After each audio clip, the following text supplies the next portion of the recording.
o Iluminismo Judaico de Baruch de Spinoza, né, lá do século XVII, o qual Heschel acusa como o pai da irrelevância da Bíblia no mundo moderno, né, quando ele elaborou o Tratado Teológico Político, levantando suspeita à religião e à inspiração bíblica, sobretudo quando pôs em questão a qualidade dos textos bíblicos e apontou os profetas como fraudulentos ou pregadores de verdades metafísicas.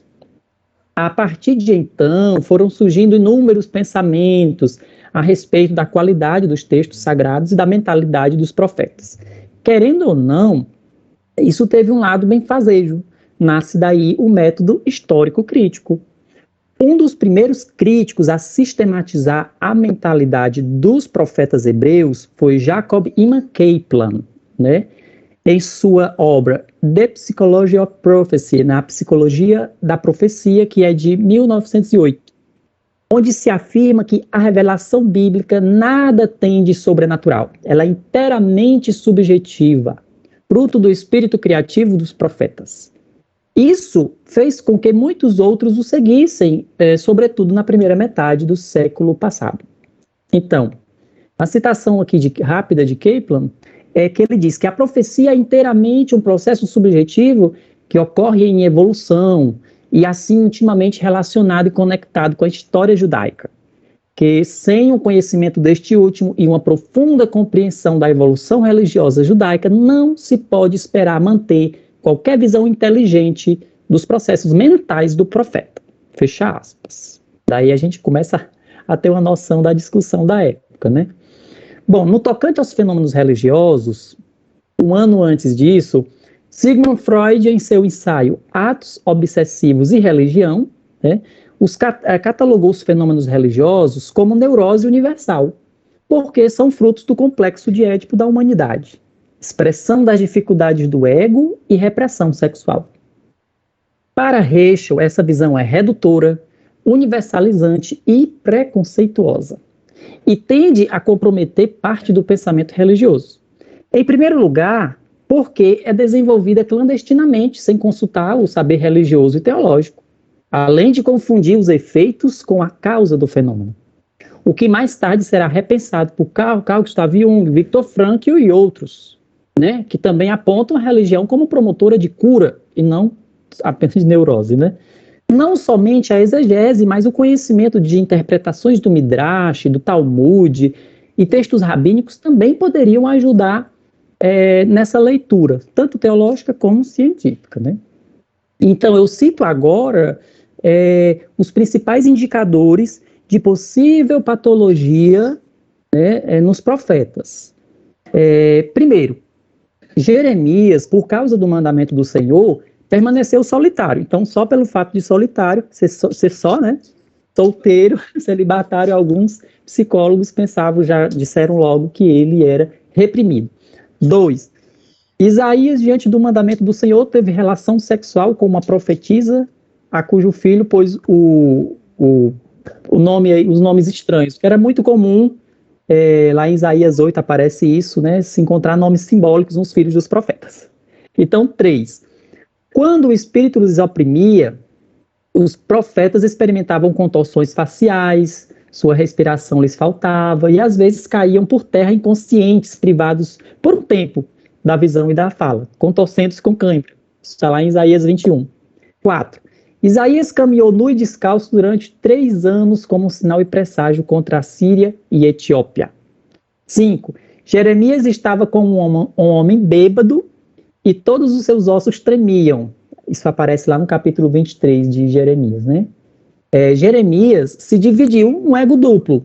Implorou a Deus que lhe dispensasse de falar, mas ao mesmo tempo assumia a sua própria profecia caía sobre ele, né? Enfim, bem, para entendermos a natureza das afirmações dos profetas acerca de sua experiência, o Heschel vai apresentar 5 princípios indispensáveis para se abordar a revelação a partir da experiência profética. Primeiro, as coisas e palavras têm muitos significados. A gente sabe disso. 2. As afirmações dos profetas são uma exposição incompleta. A Bíblia também é uma exposição incompleta, né? A história de Deus com a humanidade, ela perdura. 3, a linguagem do profeta é a linguagem de grandeza e mistério. É por isso que no último tópico deste capítulo eu falo do sublime e do mistério. O que é mais importante na experiência profética não é o que ele diz, é o que ele sente, é aquilo que ele não fala, aquilo que ele não sabe decifrar. É aquilo que é indizível, é o inefável, ou o sublime, né? Aquela beleza que o arrasta. E 4, há uma distinção entre palavras descritivas e indicativas. Quem estuda, né, filosofia da linguagem, ou os linguistas sabem disso. Palavras descritivas são usadas para expressar coisas mais objetivas, sensíveis, né? Casa, árvore, enfim. E palavras indicativas são palavras para expressar algo maior, algo de grandioso, por exemplo, a eternidade. Ou, por exemplo, como é que eu vou explicar o amor de uma mãe, ou o amor de uma dor de um homem ferido, né? É a dor de uma pessoa, por exemplo, que perdeu seus entes queridos aí na enchente, né? Nas enchentes aí do Nordeste. É só um exemplo que as palavras, elas são descritivas, mas também indicativas, ou seja, elas apontam para uma realidade maior. Então, a pessoa que estuda a profecia tem que se atentar para isso. E o ponto 5, as afirmações dos profetas devem ser retomadas de modo responsivo, ou seja, o profeta, tudo que ele fala é tendo em mente uma resposta a uma demanda, porque o profeta não fala da natureza de Deus. Por isso que a sua linguagem não é sistemática. Ela é simples, ela é simbólica, é do cotidiano. A linguagem do profeta fala da vontade de Deus. Então, basicamente, o conteúdo da profecia é expressar, transmitir a vontade de Yahvé. Nesse horizonte, o Thomas, né, da Universidade de Chicago, em seu artigo The Psychological Approach to Prophecy, né, abordagem psicológica da profecia, de 1914, sugere que a experiência profética seja abordada através de um esquema que ele intitulou genético, né, da pessoa do profeta. Isto é, um estudo esquematizado que contemple a todas as dimensões do profeta. Quais são essas dimensões, né? O seu contexto, da sua personalidade. Primeiro, antecedentes e heranças. O profeta não é nenhum pioneiro, ele fala em nome de Deus, que já falou com Abraão, Isaac e Jacó, com seus antecessores. Mas também o profeta não é simplesmente um conservador, porque ele, inclusive, vai contra, muitas vezes, ao farisaísmo religioso e até mesmo à alta corte, né, religiosa. Então, ele não é simplesmente um ortodoxo que fica aplaudindo o sistema. 2, meio ambiente, de onde o profeta veio, qual a sua cultura, a sua realidade. É realmente contextualizar, né, o profeta com seu contexto histórico, social, econômico, né, ecológico, como diríamos, né.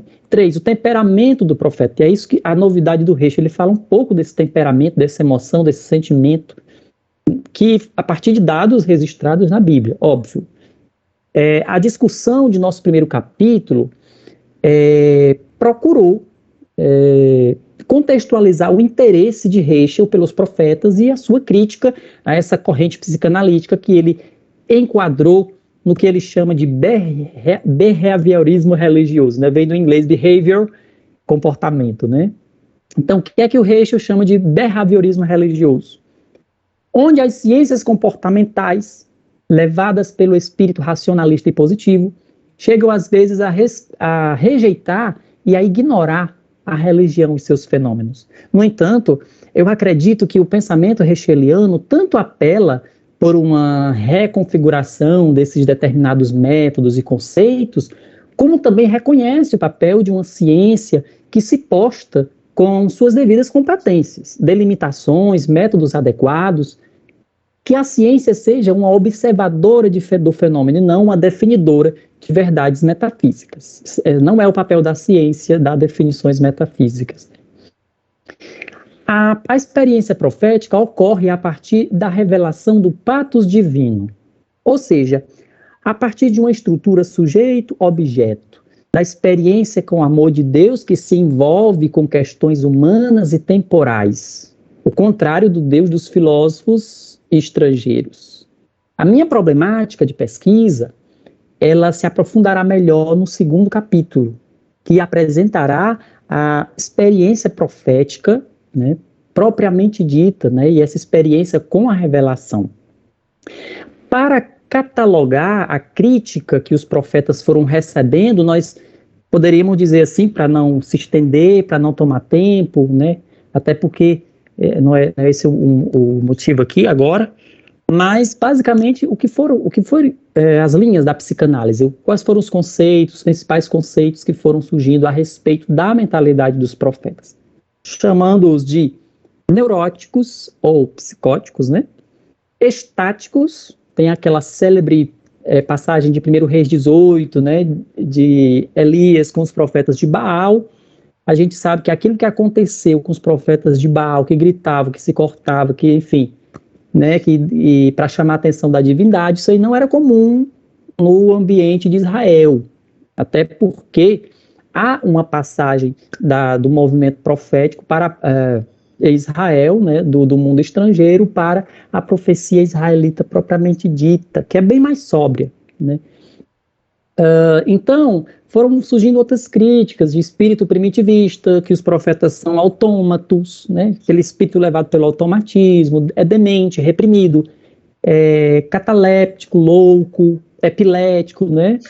E enfim, basta lembrar aqui, por exemplo, de Ezequiel 37, que é aquele vale de ossos secos. Então veja que quando eu levo ao pé da letra, né, o fundamentalismo ou o preconceito, eu posso estar comprometendo grande parte do pensamento religioso. Mas neurose e psicose são conceitos que formamos em termos de normas culturais da nossa sociedade particular, né? O que pode parecer anormal, estranho aqui aos nossos costumes ocidentais, pode parecer super normal e tranquilo lá na Ásia, lá no Sudeste Asiático, né? Enfim, para concluir, né? Concluir entre aspas, a gente sabe que as respostas que a gente encontra são perguntas disfarçadas, né? Se ser normal é compartilhar com a lógica do sistema que temos, então precisamos estar doentes, ou seja, sermos profetas, sempre estando ao lado dos incompreendidos, dos que perdem, né? O que no tempo dos profetas nós diríamos, dos órfãos, das viúvas, dos imigrantes. Por isso, o nosso trabalho procurou um movimento dialógico entre religião, psicologia e teologia e o profetismo do Primeiro Testamento, acreditando que a psicologia pode dar grandes contribuições para a identificação dessas condições, né? Mas também para o apelo dos profetas, porque os profetas tratam questões da alma humana. A psicologia também se ocupa com questões da alma humana. Então, por que não fazer uma agenda que ajude o ser humano no seu sentido, na busca de sentido, para que ele seja mais feliz, para que ele seja mais realizado? Mas isso daí são literalmente cenas do próximo capítulo, capítulo 3 vai falar sobre isso. A gente vai fazer uma hermenêutica, aproximando aí a teologia do reino. Por fim, não foi movido por uma curiosidade histórica, religiosa, ou muito menos psicológica, que esse trabalho foi desenvolvido, né? Isto é, não foi pelo impacto que o tema da revelação tem no passado, mas o que ele tem de relevante hoje, né? A humanidade sente falta dos verdadeiros profetas e profetisas, de pessoas religiosas e políticas que despertem a imaginação e a fidelidade de nossos homens e mulheres. A profecia é a alma da religião bíblica e o profeta é o seu símbolo mais autêntico. Então, gente, é isso.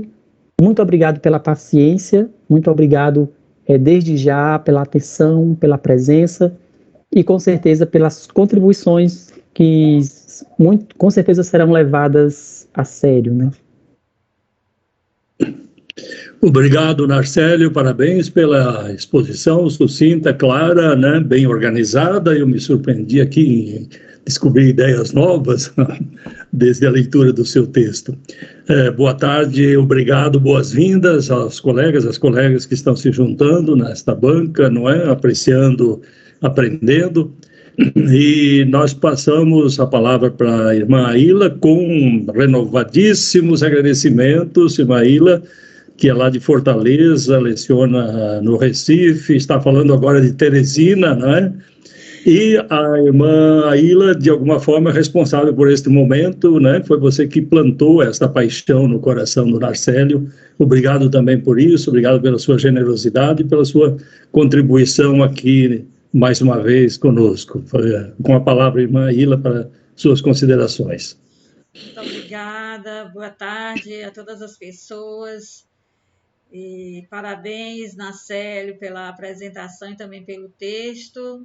Agradeço o convite do professor Valmor e seu, né, para participar, e também é uma alegria estar de novo numa banca com o professor Valmor, o professor Joel.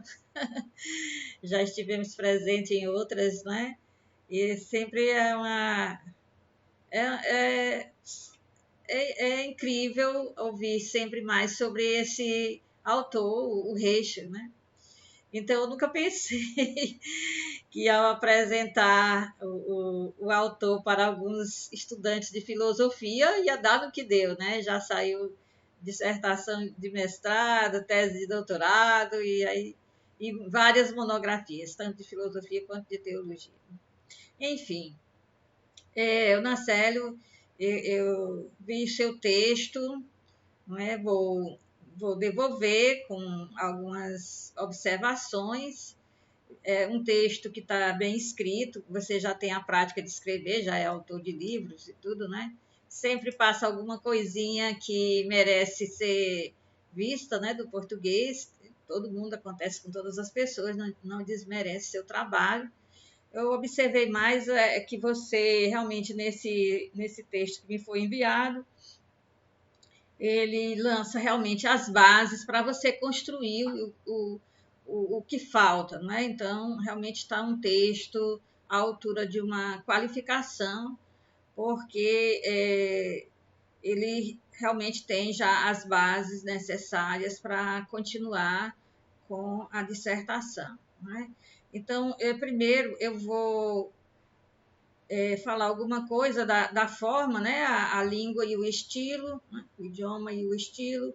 Então, você foi muito bem, mas tem algumas coisas que coisa pouca, não é? Só para melhorar o estilo, por exemplo, na página 10 do seu trabalho. Depois eu vou mandar esse texto que eu preparei com as correções também.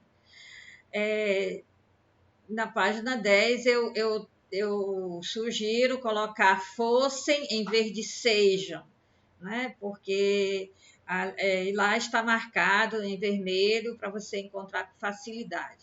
Outra coisa é o uso de onde. O cearense gosta de dizer onde para tudo, mas onde a gente só diz para lugar, né? De verbo de lugar, não foi lugar, nem físico, nem virtual, nem metafórico, então é em que, né? Então você veja isso aí. Também tem linguagem coloquial, você diz fervente, e eu coloquei calorosa.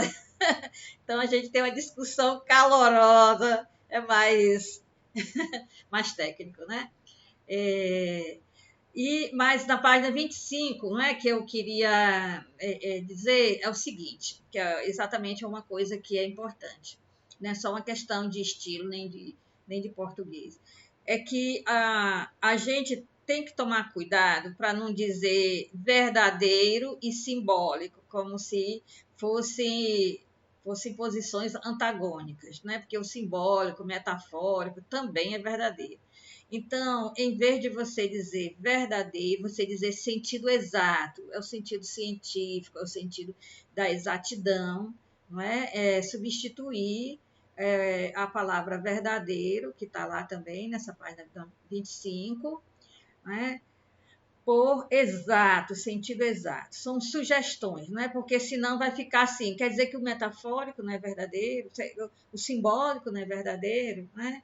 E toda essa fala que a gente faz de amor, de afeto, de expressar o inefável, todas elas são, o inefável é uma tentativa de expressar o sublime, o inefável é através do símbolo ou da metáfora. E são tão verdadeiras quanto, não é, uma linguagem exata da ciência. Então, isso aí eu achei mais preocupante.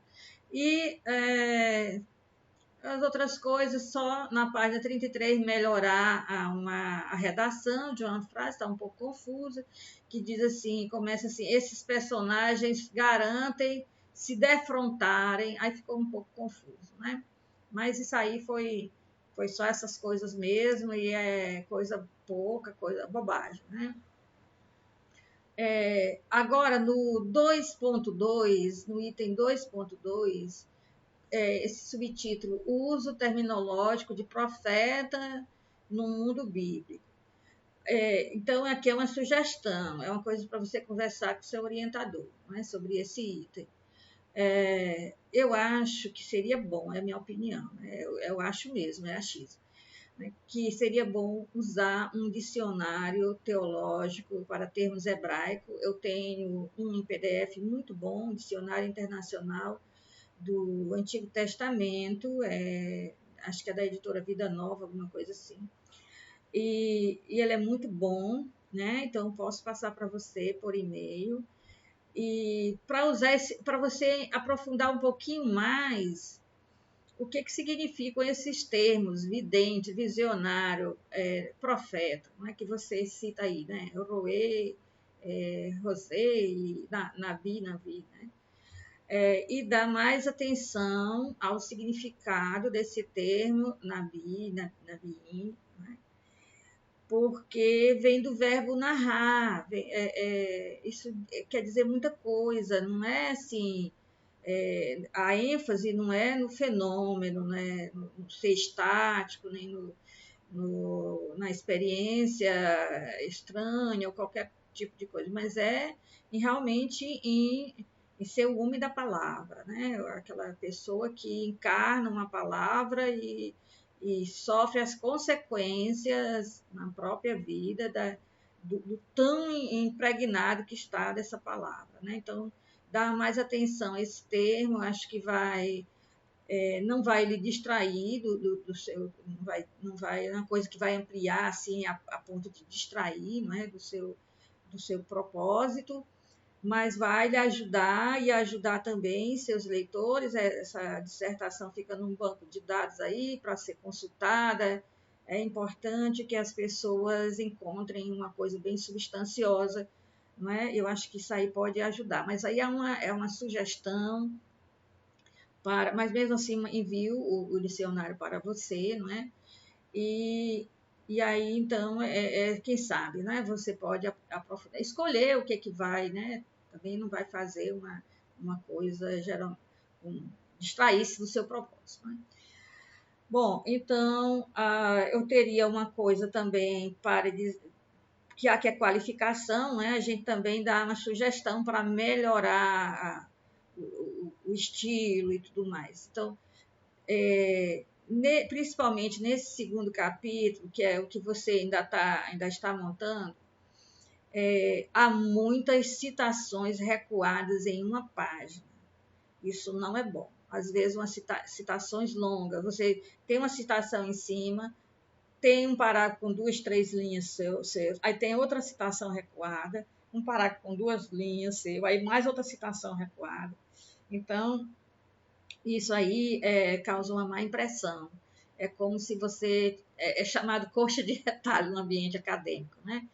Então, você dá uma costuradinha entre e vai deixando os grandões falarem, mas só que é uma coisa, a dissertação é você que escreve, não são os grandes, né? Então, você, claro, está fazendo uma pesquisa bibliográfica, se apoia em autores, mas tem certas coisas que você não precisa transcrever, né? Você informa aos seus leitores do que se trata, e se você não vai retomar ponto por ponto, não há necessidade de fazer tantas citações recuadas. E vi que isso acontece mais nesse capítulo, que você ainda está um pouco assim, né, trabalhando nele, então dá para melhorar isso aí, né? Bom, então, era isso aí, tomar cuidado para não ter muitas citações recuadas em uma página. E algumas são bem longas, até coloquei lá, está tudo no texto, né? Já é a terceira citação nessa página, né? Então, essa citação está muito longa, né? Parece que você vai deixar o autor que você está usando como referencial, parece que você quer que ele escreva essa página toda para você, né? Então, vamos à questão conteúdo, né? O cerne da questão. Eu me apeguei mais nessa questão do pathos, né? Divino, que você diz que é o cerne de toda a obra e vida do Reicho, né? Então, seria bom esclarecer mais esse conceito com o uso do dicionário grego e teológico, né? Porque é um termo grego, né? Ele tem uma conotação, digamos assim, ele tem uma etimologia, ele tem o que as pessoas realmente diziam, né, quando usavam esse termo. Tá? Você fala que é o amor de Deus, esse envolvimento de Deus, tá? Mas é pouco, né? É uma terminologia grega, seria bom explicar isso para os leitores. E a partir daí eu tenho uma pergunta, é uma só, que eu gosto de perguntar sobre o conteúdo. Acho que a gente tem que trabalhar mesmo a questão do conteúdo, mas essa pergunta você não precisa responder agora.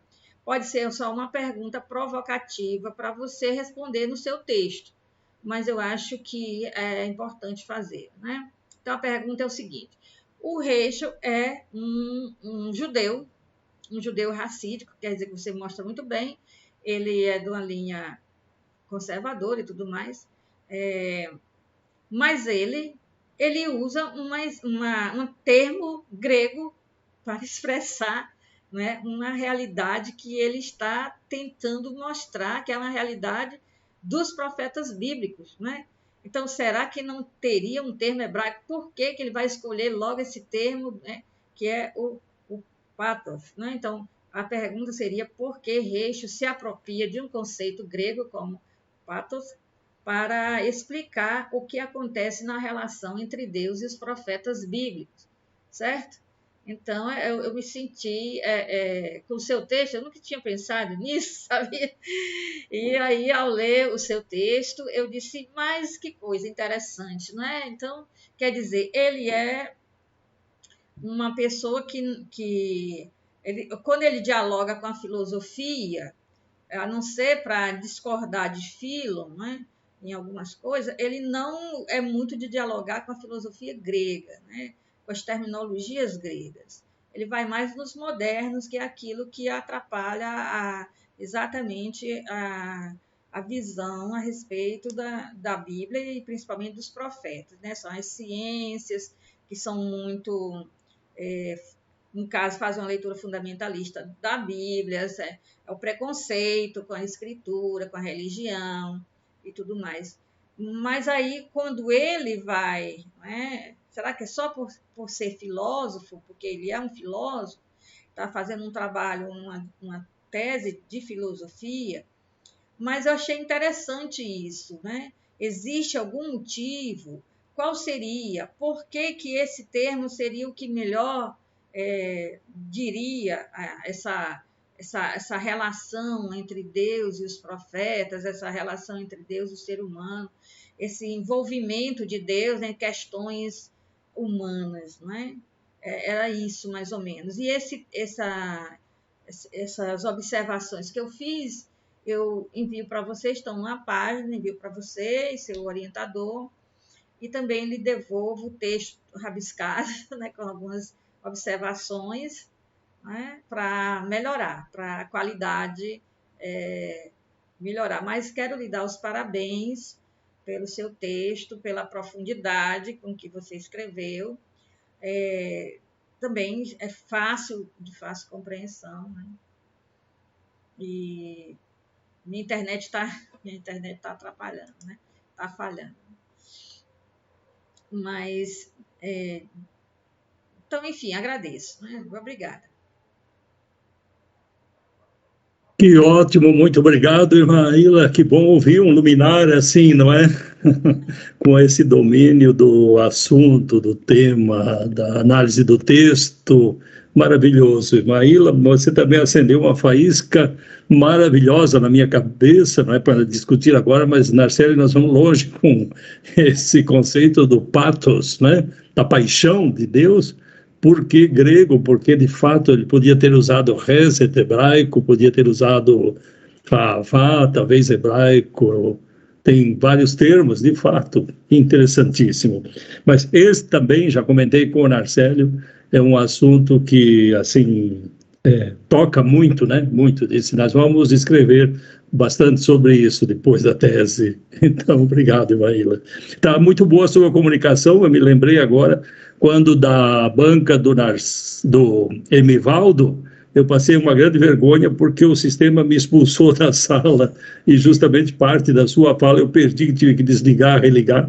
Por isso agora eu instalei a fibra ótica, queira Deus que não caia mais, então.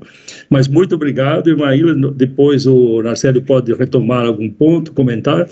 Enquanto isso, nós passamos com os agradecimentos antecipados e repetidos, né, ao professor Joel, sempre operário da primeira hora, sempre junto aqui, sempre colaborando. Muito obrigado, Joel, as suas considerações.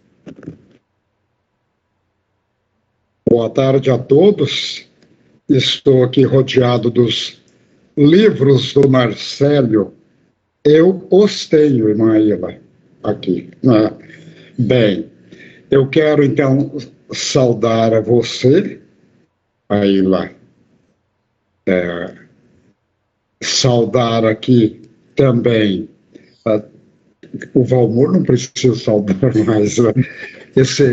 Essa legião de participantes que vieram apoiar esse trabalho do Narcélio, né? Vários aí eu conheço, já estudaram comigo. Então, está aqui uma legião de gente que está no mesmo caminho do Narcélio.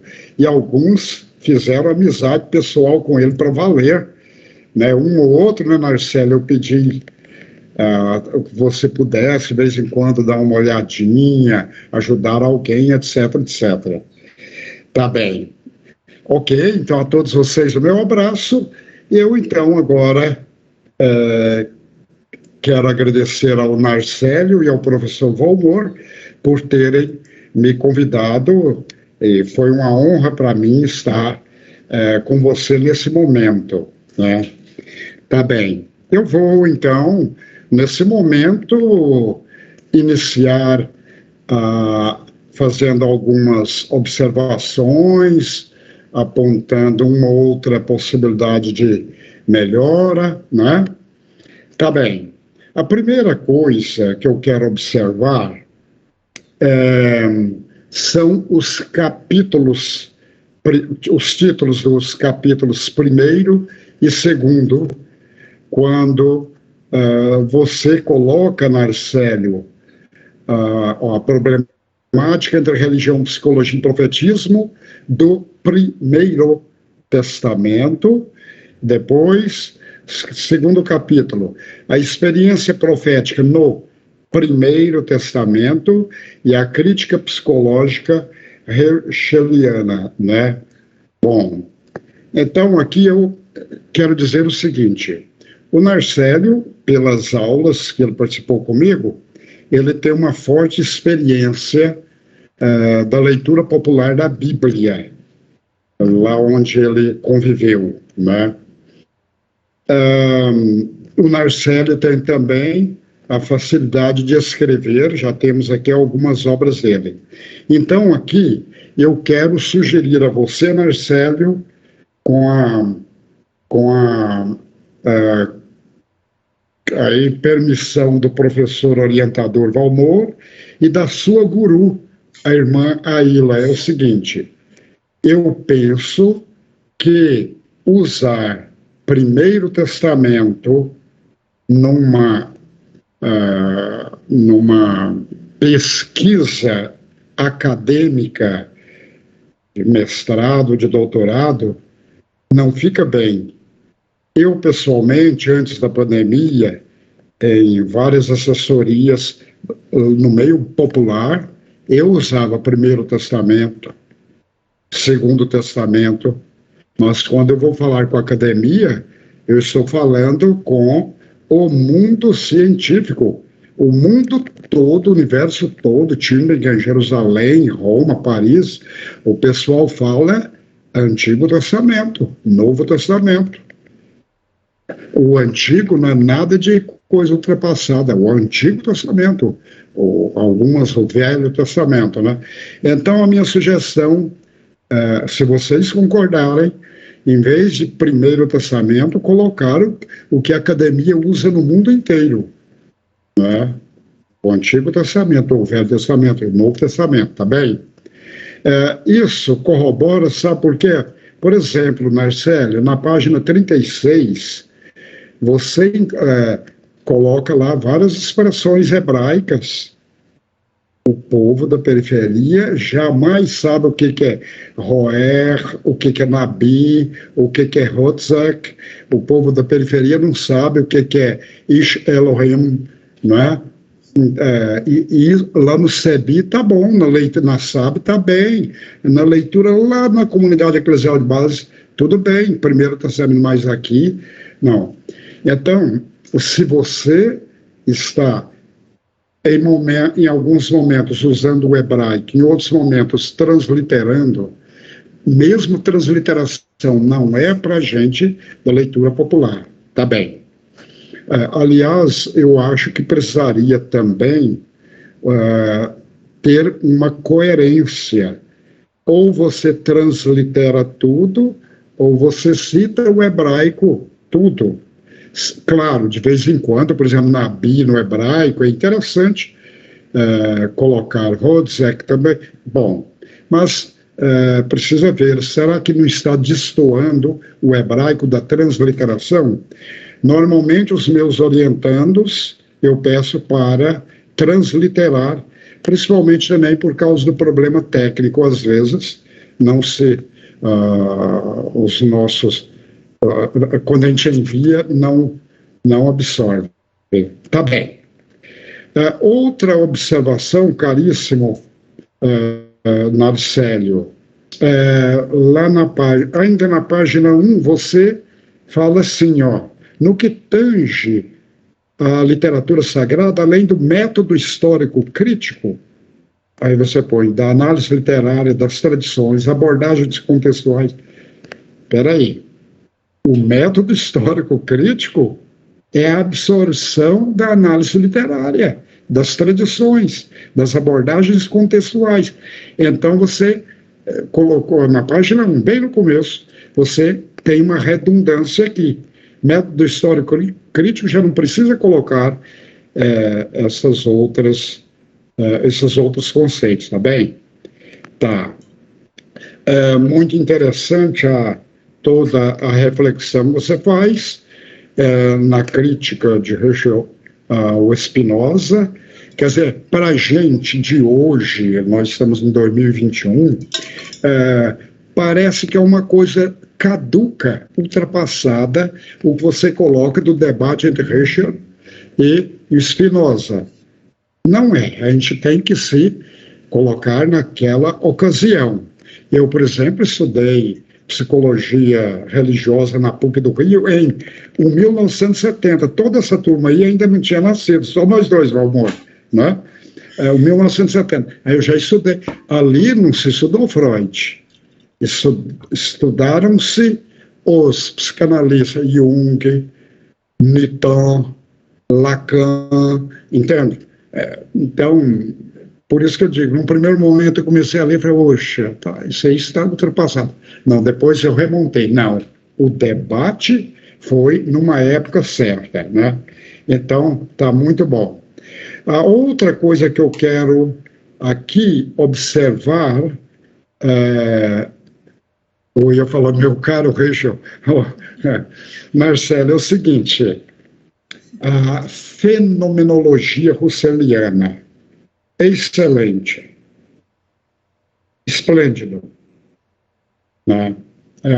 De fato, esse esforço russeliano da superação do sujeito-objeto e nessa superação, Russell foi avançando até chegar à consciência fenômeno.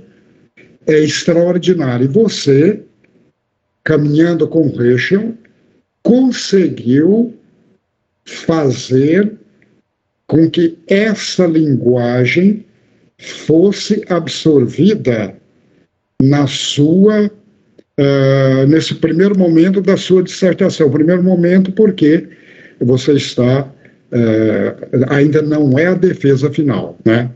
Então, a caminhada foi muito interessante. Eu só observo, Narcélio, houve um lugar em que parece-me que você se esqueceu que estava fazendo um comentário fenomenológico.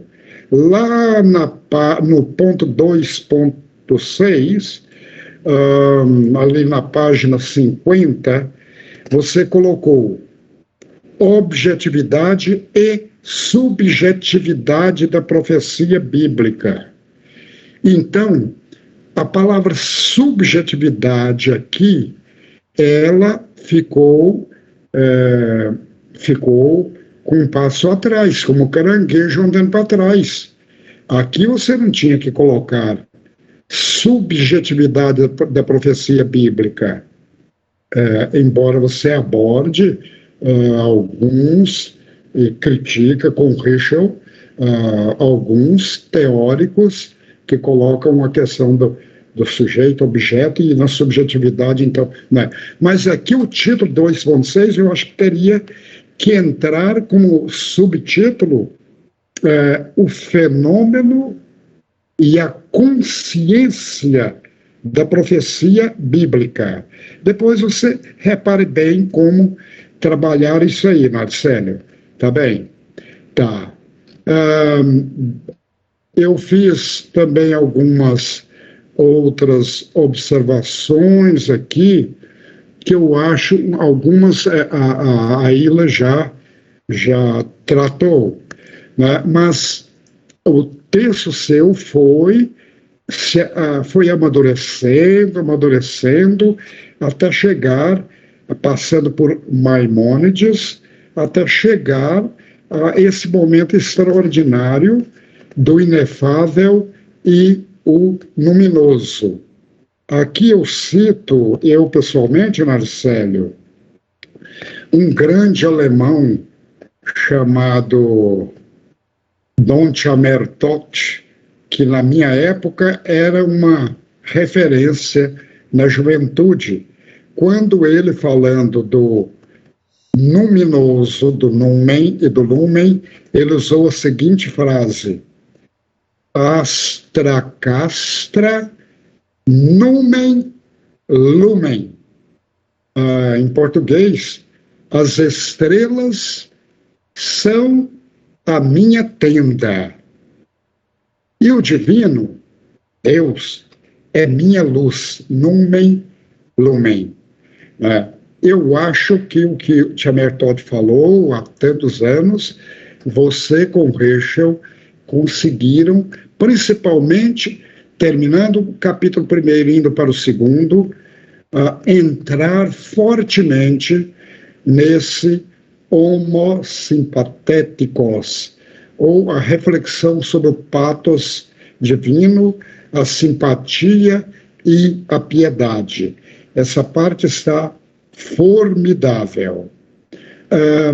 Uma observaçãozinha que eu faço é que você abordou, mas poderia ter ido um pouquinho mais, no momento em que você, com Heschel, criticou a tradução da palavra Torá para o grego.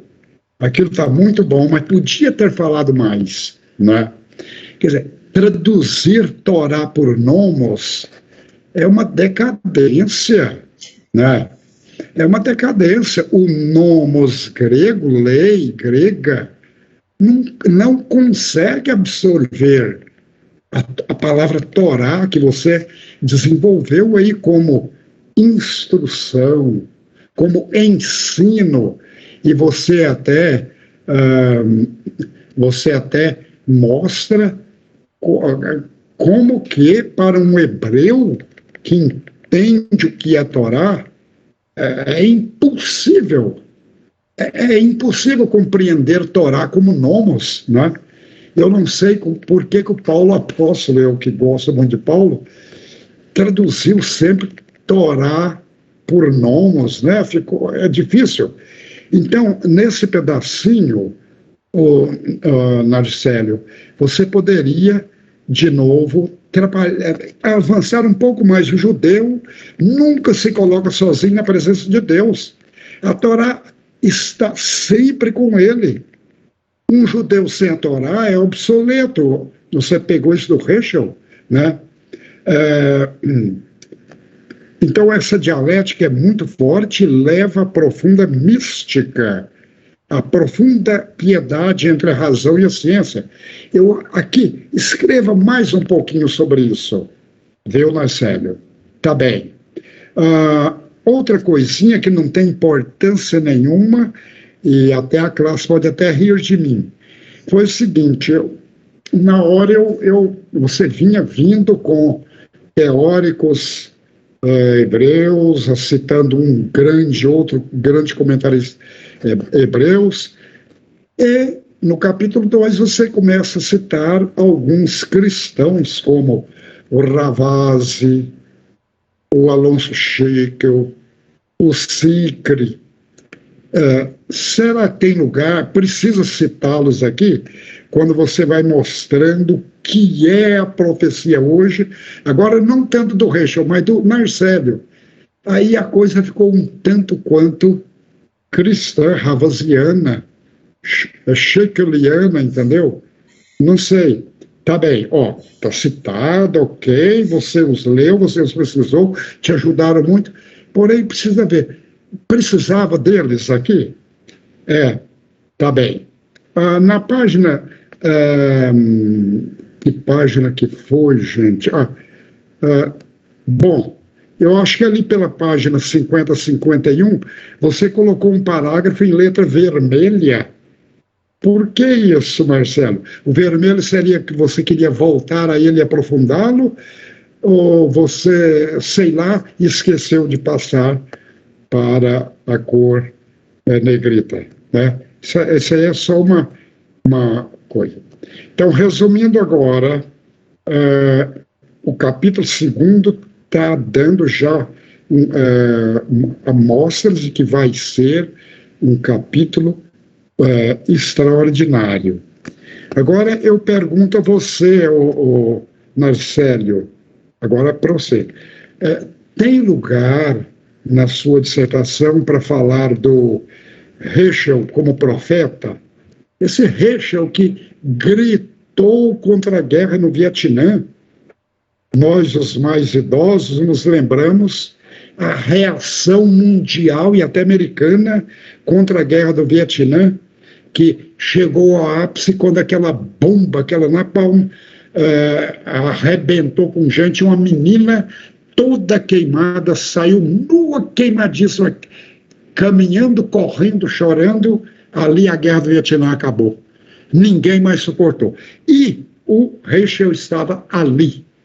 Depois, o Heschel com Martin Luther King, em todas as grandes passeatas e manifestações do Martin Luther King, ao lado dele, fotos e fotos, do lado direito. O judeu Heschel, ali não tinha nada de judeu, nada de etnia, nada de raça, ali era o ser humano, o profeta Martin Luther King, o profeta Heschel. Então, teria lugar na sua dissertação para abordar isso, sei lá, na conclusão, ou uma grande nota de rodapé? Obrigado por estar me enriquecendo com essa leitura. Gostaria de voltar a aprofundar mais ainda com você, Narcélio, agradecendo bastante mesmo o seu convite do Valmor e agradecendo a convivência com a sua guru, a irmã Aila, e abraçando a todos os que estão assistindo. Muito obrigado, professor Joel, maravilhosas contribuições, muito preciso, muito profundo, trouxe vários elementos, em Narcélio, que vão nos instigar, não é, a prosseguir a pesquisa, e isso que é importante na banca, né? E antes que eu esqueça, e com os agradecimentos bem antecipados, professor Joel, professor Aila, estão já convidados para a banca de defesa, que deverá ser lá por fevereiro, março, né, Narcélio? Aí nos seus 24 meses, quando o Narcélio está se preparando para o doutorado, já aí tem que defender o mestrado, tá bom? E obrigado. Narcélio, você tem a palavra aí para fazer considerações, se tiver dúvidas para os professores da banca, ou se quiser responder, à vontade. Então, desde já, mais uma vez, né, muito obrigado, não é mera formalidade, né, gratidão é tornar a alma nobre, e eu gostaria só, assim, de tentar, né, responder alguns questionamentos que eu anotei aqui, né, claro, os mais, vamos dizer, os mais pertinentes. Eu gosto de usar primeiro, segundo testamento, porque, assim, eu sou da linha do meu fundador, né, que também é um exegeta, que ele dizia que não existe nem primeiro nem segundo. Na verdade, existe um só testamento, porque Deus não falha, né? Ele não precisou de um novo, enfim. Mas, se é a questão realmente acadêmica, a gente topa sem problema nenhum. E para que o texto seja lido, né, e mais acessível, então. Com relação à transliteração... Narcélio, desculpa interromper, porque como está no assunto, talvez, não sei se a irmã Ilha tem uma orientação mais segura nesse sentido, eu tenho dúvida. Normalmente eu não escrevo primeiro e segundo, mas nas obras, a irmã Ilha também escreveu para as Paulinas, já mais livros, e as Paulinas adotaram como sistema Primeiro Testamento e Segundo Testamento. Também antes da era cristã e depois da era cristã, que eu acho que antes de Cristo a era cristã dá elas por elas, não sei. Inclusive, só é episódico, é folclórico, mas as Paulinas enfrentaram um enorme problema com protestos de católicos, de catolicões, né, de supercatólicos, que tentaram boicotar a editora, enfim, fizeram denúncias ao Vaticano, etc., por elas utilizarem esta terminologia de Primeiro e Segundo Testamento. Eu já ouvi uma crítica do nosso querido Konings, falecido na semana passada, né? Estamos no 7º dia, mais ou menos, da morte dele, é boa essa lembrança. Então, ouvi uma crítica dele também, não sei se... Então, eu não tenho segurança sobre isso. Irmã Ilha, se você tiver, ou alguém se tiver uma orientação melhor... Bom, eu escrevi primeiro e segundo... Quiser dizer agora... Eu escrevi Primeiro e Segundo Testamento porque no livro para as Paulinas, porque foi uma exigência da editora. Né? Eu tinha escrito o Antigo e Novo Testamento e a editora disse que eu deveria substituir por Primeiro e Segundo, e também o Antes de Cristo, Depois de Cristo, antes da Era Comum, depois da Era Comum, né? Antes da Era Comum ou Era Comum. Elas me explicaram que isso fazia parte do diálogo interreligioso, porque elas têm bastante trabalho e afinidade com os judeus, né, com o rabino Leonardo Alanati e a sinagoga de Belo Horizonte, e elas fazem o possível para ter um tipo de linguagem que mantenha assim, o respeito e não seja ofensivo, né? Seria mais uma questão do diálogo interreligioso. Apesar da carta aos Hebreus usar Primeiro Testamento, Segundo Testamento, né, que é Primeira Aliança, Segunda Aliança, até que são os dois, né, serve para Testamento, para Aliança. Eu acho que o fato da gente dizer primeiro e segundo não ameniza a coisa. Então, acho que se a gente quiser realmente ter uma coisa bem do diálogo interreligioso, é dizer Taná, né? E as escrituras cristãs. Sabe? Quer se reportar ao Antigo Testamento de forma respeitosa com os judeus, usa Taná, se for tratar do texto hebraico, simplesmente, né? Então, é isso. Se vai usar o cânon mais amplo, usa a Septuaginta, né? Eu prefiro nos artigos fazer assim, se eu vou usar o cânon mais amplo, eu uso sempre Septuaginta, né? A Septuaginta afirma, tal. Olho no texto da Septuaginta, em grego, se está realmente aquilo ali, tá? Se for usar só textos hebraicos, eu coloco Tanakh. Né? E assim, e boto o Novo Testamento, que é a forma como, inclusive, é título, né? Quer dizer, a gente abre a nossa Bíblia, tem Antigo Testamento e tem Novo Testamento. São títulos de parte da Escritura que não adianta eu usar primeiro e segundo se em toda a Bíblia católica cristã vai estar lá, né? Antigo, novo, né? Então, acho que fica mais visível Antigo e Novo, ou então, se quer manter uma coisa bem dentro do diálogo, usar Tanakh. Tanakh. Muito bom, muito esclarecedor. Eu, quando me refiro, eu uso também Bíblia hebraica, né? Quando me refiro a Tanakh. Tanakh, Torá, Neviim, Ketubim, são lei, profetas escritos. Esse é o conjunto das 3 coleções que forma a Bíblia hebraica. Então, vale dizer Tanakh, mas daí precisa de uma explicação. Ou a Bíblia hebraica, que compreende os livros originais hebraicos. Septuaginta, eu acho que é uma boa solução, sim. Legal. Desculpa aí, mas foi iluminador, né? Também para os colegas, para os estudantes que estão nos ouvindo. Narcélio, para te prosseguir. Interessante, eu preciso disso, né? Quando as pessoas me perguntam, né, por que o uso de antes da Era Comum, depois da Era Comum, porque eu estou estudando um autor judeu, né? Mas a nossa cultura, a nossa realidade é cristã. Então, o Heschel se inseriu no meio do cristianismo, ele se inseriu no meio protestante, no meio católico, fez amizade com Paulo VI. Enfim, então a gente procura, né, uma linguagem, como a irmã falou, mais acessível, mais universal, mais religiosa, mais ecumênica ou interreligiosa, né?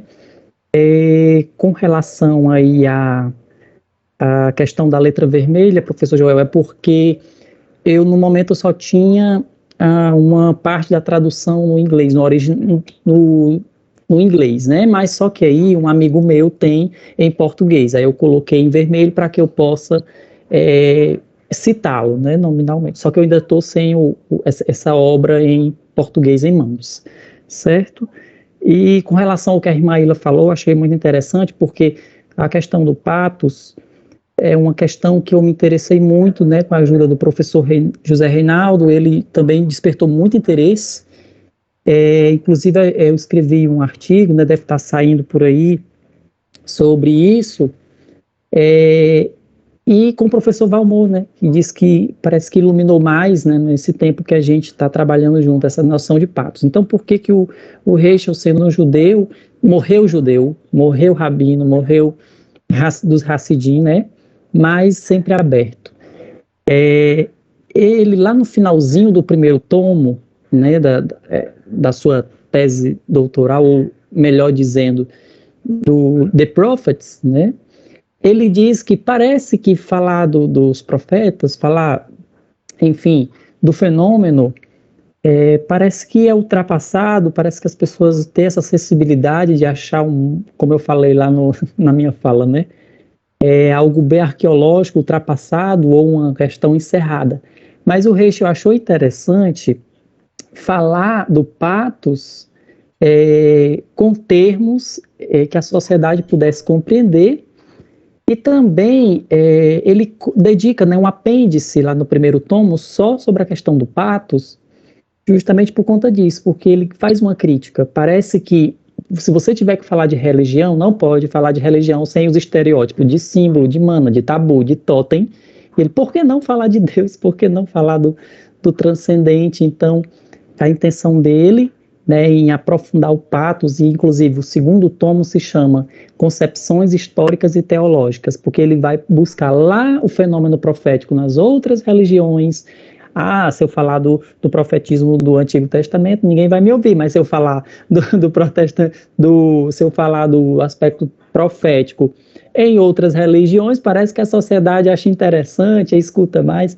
Então ele tem essa ideia, e que a ideia do patos, segundo os biógrafos do Heschel, Ele tem absorvido de Søren Kierkegaard, que é um autor cristão protestante, ele absorveu muito, só que ele tem uma forma única, tanto de desenvolver o patos, como também de desenvolver a sua fenomenologia. Bebe de Russell, mas ele tem uma forma única de usá-la para os profetas. Então, essa tentativa do Heschel de usar a nomenclatura do patos é tornar mais universal, né, mais, vamos dizer, interreligiosa, mais ecumênica, mais eclética, né, enfim. Então eu acho muito interessante, porque ele absorveu tanto do Kierkegaard, como também dos seus mestres racídicos, né, porque o racidismo, essa corrente mística, né, ela tem dois grandes nomes, que é o Baal Shem Tov, que é o fundador do movimento, que mostra um judaísmo mais de misericórdia, de amor, de compaixão, daquele Deus que se inclina, e o outro, né, que é o Rabino Mendel de Kotzik, que ele já tem a visão da justiça, que o mundo tem se comportado mal, que, enfim, tem a noção do castigo, mas é basicamente isso, né? Eu acho interessante que o Heschel procura se inserir, procura se fazer compreensível. E o que o professor Joel falou, né, colocou sobre essa comparação de Heschel com o profetismo, inclusive um dos maiores biógrafos do Heschel é o Mordecai Kaplan, que não é o Kaplan, o psicólogo, tá, que a gente mencionou, mas é o outro. Ele diz que o Heschel ganhou títulos, né, de místico dos nossos tempos e de profeta do Antigo Testamento. Porque esse ativismo de Heschel, especialmente no contexto na Guerra do Vietnã, onde os direitos humanos estavam sendo violados, ele vai ser uma presença, né? Se faz protestante sem ser protestante, se faz católico sem ser católico, se faz negro sem ser negro, na luta pela liberdade racial. E no terceiro capítulo, o tema é justamente isso, né? A mensagem hescheliana para a contemporaneidade. Então, com certeza, o professor Joel vai aparecer, mas obrigado pelo reforço. As outras indicações, eu vou lendo devagarzinho quando vocês me mandarem, desde já, muitíssimo obrigado.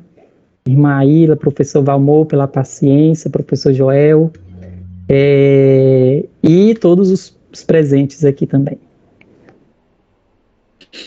Obrigado, Narcélio, e também obrigado de novo a irmã Aila, o professor Joel. Nós estamos aí há apenas 1h15, não sei se já fizemos uma banca tão eficiente, de modo que eu ia quebrar um pouco o protocolo. Caso alguém tenha uma palavra rápida, por favor, bem rápida, dentro do assunto, que quiser ou perguntar ou partilhar, eu abriria essa exceção para que possa dizer. 1, 2, 3, não.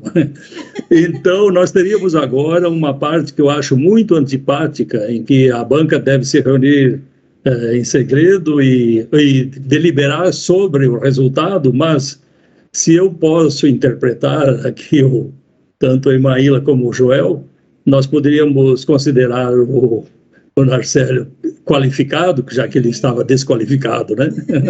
Isso. E aprová-lo e superar essa parte, pode ser? Já estou fazendo positivo, obrigado. Então, eu acho que é isso, sem mais. Renovo, então, o convite.